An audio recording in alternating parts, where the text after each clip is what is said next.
Imaginez-vous en train de faire le même cauchemar tous les soirs. On vous a kidnappé, vous êtes enfermé dans une cave et on vous fait subir les pires sévices sexuels que personne ne devrait vivre, surtout pas un enfant. Vous criez à l'aide, mais personne ne vous entend. Vous criez au secours, mais personne ne vous entend.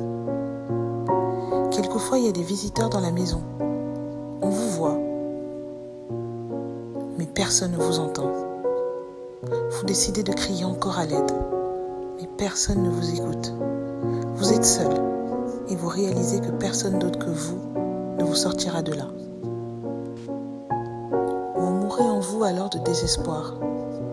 Mais un jour, vous décidez de sortir de là coûte que coûte. Vous courez aussi vite que vous pouvez. Et pendant votre course, vous perdez un pied de chaussure. Mais vous continuez de courir. Ensuite, vos vêtements se prennent dans les branchages. Mais vous ne vous arrêtez pas. C'est votre vêtement, votre chaussure ou vous.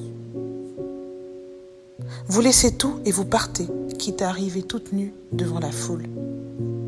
C'est votre vie ou la mort et vous choisissez de vivre. Imaginez-vous cet autre rêve.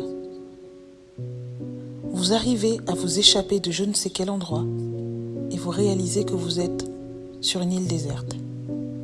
La seule façon d'échapper aux monstres est par la nage. Et vous ne savez pas nager, mais vous foncez quand même. Vous échouez sur une plage, quasiment nue. Mais tout ce qui préoccupe ceux qui sont censés vous secourir est le fait que votre nudité exposée souille votre droit au salut, à la compassion. La chaussure perdue, les vêtements arrachés, la nudité représentent l'intérêt qu'ont porté certaines personnes à la lecture de mon livre. Et oui, certaines personnes se sont arrêtées à des détails. Un S en trop, un E en moins, a suffi pour les faire passer à côté du message. J'ai souvent tendance à dire à ceux qui me connaissent que ce qui fait mal. Peu importe la façon ou la méthode, quand on est en danger, il n'existe aucune meilleure façon de crier au secours. Il n'y a pas une seule façon plus adaptée qu'une autre de crier à l'aide.